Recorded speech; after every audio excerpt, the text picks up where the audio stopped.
Right, I'm here with boxing manager Bradley Goldblatt. How are you feeling about all the fighters getting good results out here? The corner gym, nice setup.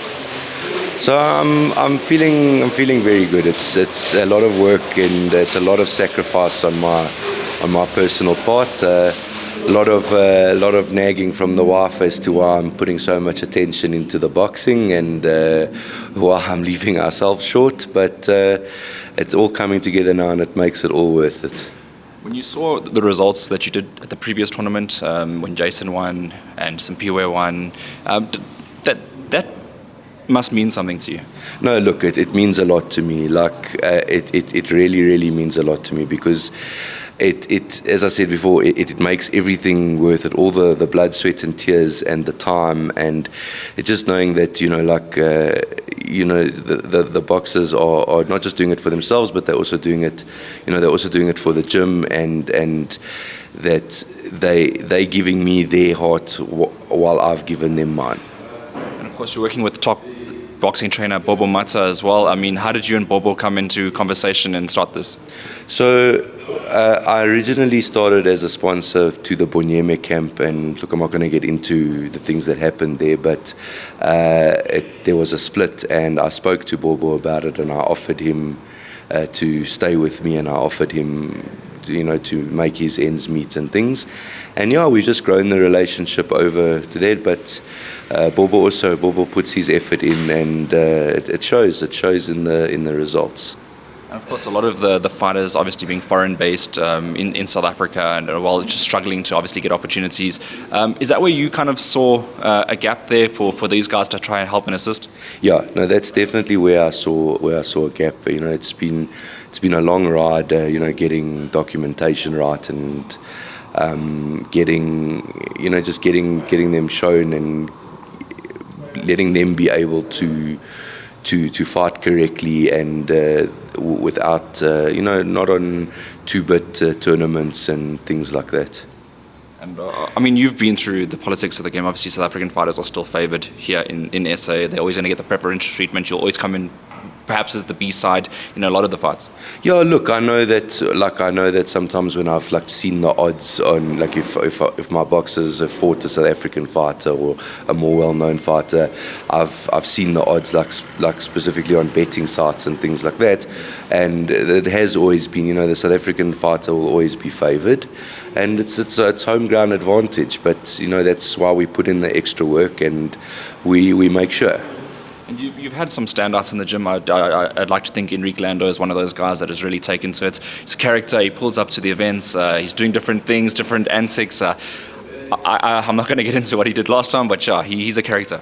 Look, Enrique Lando is a special case. Look, I've got a love-hate relationship with him.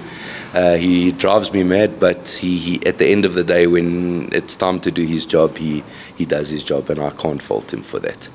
And the corner gym, obviously, this is something that you've established. It's based here in, I believe this is Bruma. So, what led to the placement being here? So we were in a factory before. I only focused on the boxes, and after being there, I made a decision. Look, I spoke with all the boxers, and I made a decision after speaking to them, saying that look, would they be interested in training clients on or when they're not in fight camp and on their off days and things. And it was a decision that was made, and we put the effort in, and we made it happen. And from obviously the main focus for you was always to assist the professional boxers and guide them in their careers. But what's the aim? Are you aiming to make world champions? What's driving you in this particular situation? Look, obviously any manager aims to make a world champion. But for now, I'm having a good time, and I'm enjoying the time with the boxers, grooming them, and especially the younger boxers like Jason Medi, grooming him to get to that stage. We're having a good time on the way. And another question is also when you get boxers walking into gyms, how do you find your talent? So the talent, well, look, the majority of the talent I took with me after the whole Bonyeme split. But I have to be honest, I did cut out certain people that weren't that weren't worth my time. I mean, I know it's nasty to say, but at the end of the day, it is a business. And the talent that I could see and that Bobo could see was worth it. We really pushed and paid attention to it. And what did you make of the whole situation that played out in the main event? Obviously, Jason Meddy got a fantastic win over Jackson Masamba, but then what happened afterwards kind of soured it with everyone getting in the ring, James Mbia, Orban Beto and Dalo basically imposing themselves. Look, I don't know why that happened. I mean, I walked past James Mbia 4 times before that fight. We greeted each other, we spoke. I've got absolutely no idea why he did what he did. I don't know if it was to seek attention or to try and get a fight with Jason to prove what, I don't know, because it's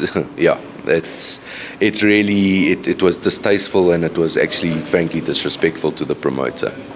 And how do you conduct it? I mean, you're the manager of a big group of boxers. I mean, when you pull them together afterwards and say, guys, I mean, we can't get involved in these type of things, is that what you did? So look, earlier on in the night, people were getting a bit funny with people making a bit of noise during our fights, and the crowd that we move with and the support structure that we have when our fighters fight. Look, it's not everybody's cup of tea, but it's the way it is and it's the way we are. So people just have to get used to it. And look, but we do respect the promoters. And after the whole incident, I said to all of the guys, listen, guys, it's not worth it. It's not worth the fight. And conduct yourselves better. Remember, you are professional athletes, and you just need to conduct yourself better. And what's the goals now going let's say into next year? Are you looking to make more connections, establish more relationships with promoters, and try get the boxers more opportunities? So my goal is to make better relationships with other promoters, maybe to join in with the promoters, try and boost the fighters, boost the events, put better fights on the bills, pay better purses and things like that. Yeah, because I know that you've worked with many promoters. I mean, I've seen you in Durban at the ESPN, and obviously Yanni Hebler there at the Carousel. So you're obviously traveling around at the boxes, and they're getting the results is mostly important. Yeah, look, as a club, as a club, and as the corner gym, and as me as the manager, I think we've had about 25 odd fights. We've had about 16 wins, a draw, and the rest losses. But as it comes to my boxers, and I mean, I'm going to sound arrogant saying this, but I thrive on the fact that we've never lost by knockout, and that just goes down to the work that the guys put in.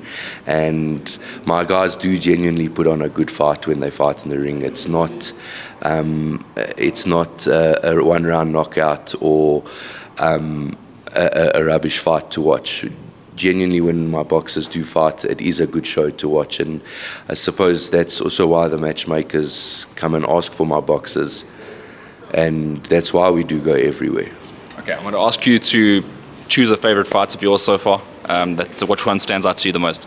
So I've got 2. Okay. My 2 favorite fights is obviously Jason and Jackson Masamba, and Henrique Lando and Faraday.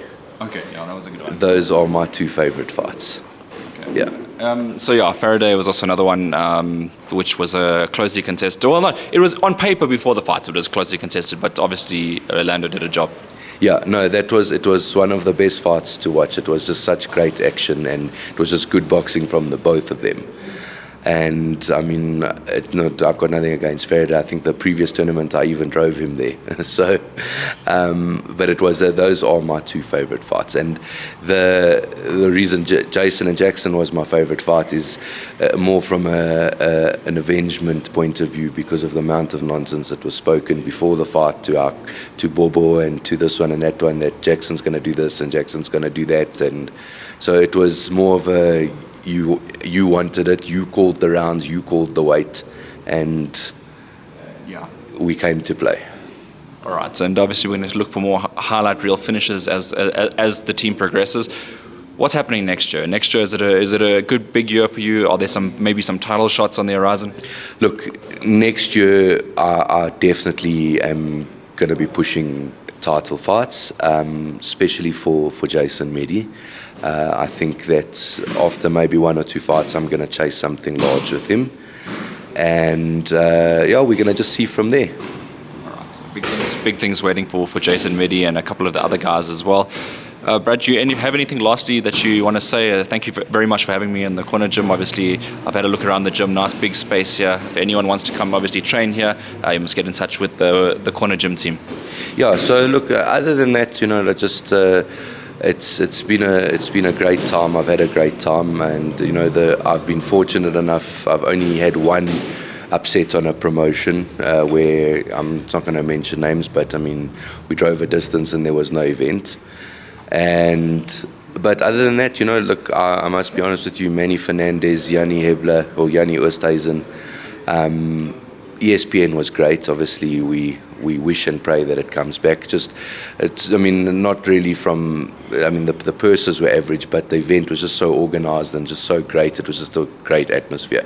But from a fun standpoint and from a real working hard standpoint, BRD and Manny Fernandez, I've yet to have a problem on one of his tournaments. He's consistent, and yeah, it's just been a good time. All right, thank you very much, Brad. Do you want to thank anyone lastly? It's my boxers. Thank my boxers. They're doing a great job, and we're starting to get known out there, and people are liking us and they're hating us. But as Bobo told us the other day, the people can hate us. We were fine without them. We're fine now without them. So it's okay. 100%. Thank you very much, Brad. Cool, man. Thanks.